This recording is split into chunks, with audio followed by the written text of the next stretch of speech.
It's really sad to see the situation that he's in, and we think it's time, enough is enough. It's time to bring the brother home. So with that, I would like to bring up our lead consultant, Mr. Walter Roberts. Good morning. We are here today to bring to your attention some information Unite the People believes is exculpatory in Mr. Daystar Peterson's case, professionally known as Tory Lanez. Recently, we've been made aware that a member of the media, Mr. Gianno Caldwell, was working on an op-ed for the New York Post regarding Mr. Peterson's innocence. During his work on that op-ed, he became aware of some information in Unite the People's possession regarding a statement that was given to Unite the People by someone with information relevant to that case. The New York Post recently reached out to the prior district attorney, George Gascon, Megan Pete and her representatives, and Kelsey Harris and her representatives. The only party that responded last week was Megan Pete's representatives with a request for more information. A few days later, Mr. Peterson's brutally attacked in his jail cell. Unite the People represents Daystar Peterson in his appellate process. We filed an appellate brief and a writ of habeas corpus on his behalf. The district attorney's office has already responded. The case is fully briefed. We're just waiting for the appellate court's decision. We were willing to wait for the appellate process to play out, but given that brutal, unprovoked attack, we felt it necessary to come here today to provide you with this information. It is our intention to make a request to the governor to either pardon or commute the sentence of Mr. Peterson, so that when he recovers from this attack, he's not returned to a jail cell, but that he's allowed to go home and recover. Not long ago, Unite the People was approached by a gentleman named Bradley James. Mr. James informed us he was working as the bodyguard and driver for Ms. Kelsey Harris during Mr. Peterson's trial. As such, he was in close proximity and he had privy to conversations she was having with her husband and others. Mr. James informed us he was not under a non-disclosure agreement or a confidentiality agreement and was free to speak with Unite the People, and that he was doing it because his conscience would not let him not speak and leave a man in prison for something he did not do. Mr. James informed Unite the People that he was a witness to the conversation Ms. Harris had, where she stated she had the gun, she fired it 3 times, Mr. Peterson grabbed her arm and knocked it down, and the gun fired 2 more times. In essence, Mr. Peterson never shot anybody, never even touched that gun, never fired the gun. This statement aligns with the statement of the only non-party witness to the case, Mr. Sean Kelly, who at trial testified he saw 2 women fighting, 2 men break up the fight, 1 man grabbed the other one's arm. Gunshots came from the passenger side. Passenger side is where Ms. Harris was sitting. This further iterates that Mr. Peterson did not shoot Miss Pete, did not shoot at Miss Pete, or did not assault Miss Pete. It's just another irregularity in a list of irregularities in this case.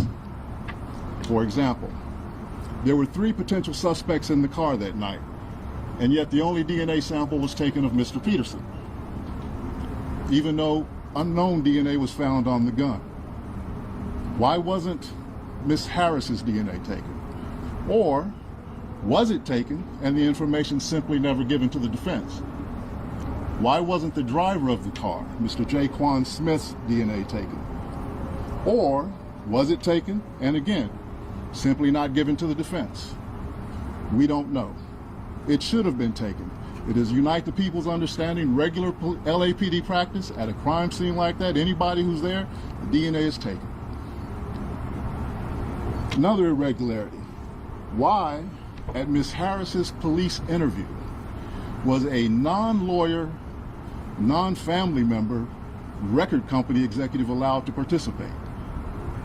Highly irregular situation. Normally we see cases, strangers are not allowed in these things, but it was in this case. All of these things point to the highly irregular nature of his trial and his conviction. It is our contention that he was wrongly convicted. And while we at first were willing to let the process play out, it is our contention now that if he is not pardoned or released promptly, he may never come out. And that would be the ultimate injustice, is that he gets killed in prison for something he did not do. At this time, I'd like to bring up Mr. Gianno Caldwell, the media member who was working on that op-ed for the New York Post. Thank you. Thank you, Walter. Good morning. Thank you for coming today. My name is Gianno Caldwell. That is spelled Gianno, Caldwell, Caldwell. I am the founder of the Caldwell Institute for Public Safety at caldwellinstitute.org. I am also a member of the press for almost a decade now.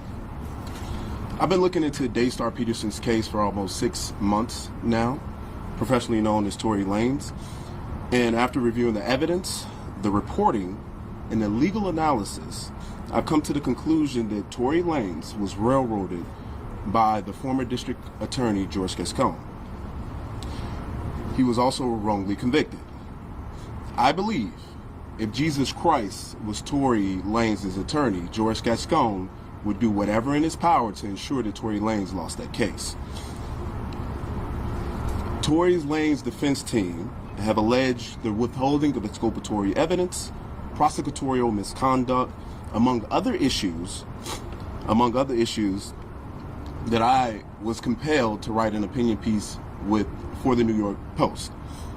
It is true that last week, the New York Post editors reached out to 3 parties, one being George Gascon, Megan Pete's team, and Kelsey Harris.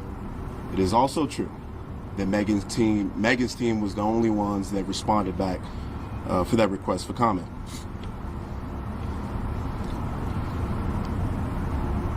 I had some glaring questions, and that was the reason for this op-ed. Things didn't make any sense to me, many issues in this case, and I was shocked by the lack of interest from the media to ask very simple questions. There were multiple people with gunshot residue on their hands that night.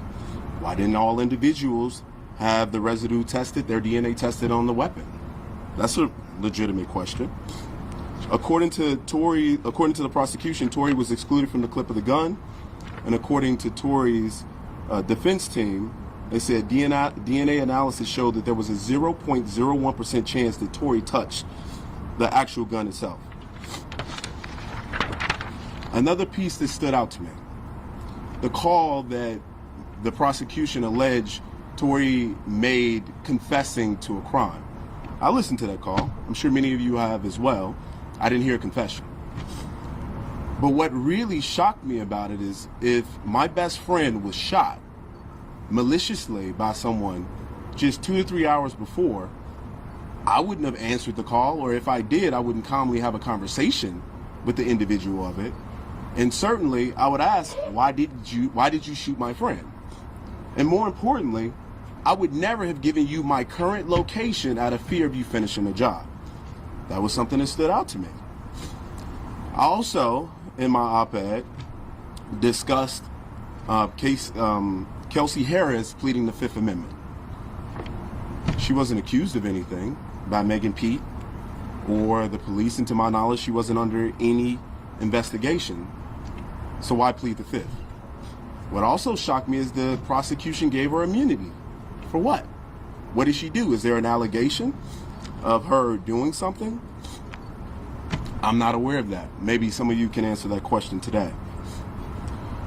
During the time of trial, George Gascon, just to take you back to where we were at that particular point, he had just barely won a recall attempt. He lost support in many key demographics of voters. Crime was up in Los Angeles County. And this case would have been a silver bullet for him potentially winning. His policies obviously were bad and people were harmed. So that didn't happen, and thank God it didn't happen. At the heart of this injustice is the misuse of gun enhancement charges, a sentencing tool intended for the most dangerous and violent offenders. In Tory Lanez's case, these enhancements were not supported by evidence.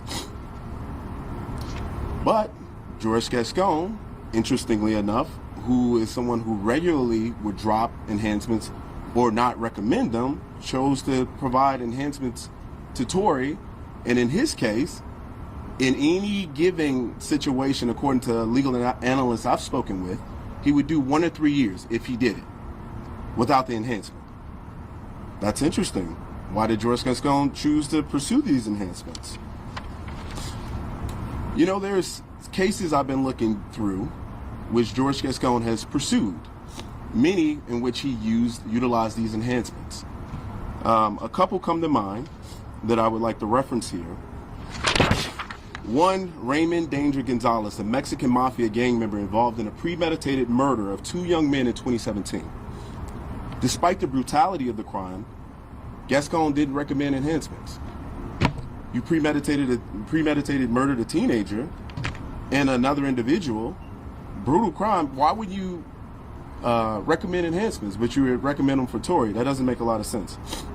He also didn't pursue sentencing enhancements for the senseless murder of General Hospital actor Johnny Victor in Los Angeles in 2024. There's a lot of issues with this case. Many I think that the media should be pursuing all angles of it. We should not allow there to be unanswered questions. We should pursue open questions without fear or favor to anyone. That includes Mr. Tory Lanez. In his letter from the Birmingham jail, Dr. Martin Luther King wrote, "Injustice anywhere is a threat to justice everywhere." If we take those words seriously, we must act when injustice is allowed to fester in plain sight. I founded the Caldwell Institute for Public Safety after my innocent teenage brother was murdered in Chicago on June 24, 2022. I stand firmly for public safety, for victims' rights, and for holding criminals accountable. But justice also demands that we protect the innocent and stand against politically motivated prosecutions. This is what I believe to happen here. When we imprison the innocent while violent offenders walk free, which is what George Gascon has often done, we undermine the very foundation of our legal system. Mr. Peterson was never given a fair trial, free from bias, political interference, and media-driven pressure. His continued incarceration erodes public trust and diverts focus from the real work of keeping our community safe. Further, while incarcerated, Mr. Peterson was recently stabbed in prison, as many of you know, a tragic incident that underscores the urgency of this situation and the risk to his life while this case remains unaddressed. Governor Newsom, I respectfully urge you to issue a pardon for Daystar Peterson, known as Tory Lanez, in a full and impartial review of his case. California must not be a state where justice is driven by headlines instead of evidence. And in the case of George Gascon, that was often the case. So I encourage everyone here to go to caldwellinstitute.org, CALDWELL, Institute, INSTITUTE.org, and sign the petition. This petition asks for the governor to pardon Tory Lanez. Thank you.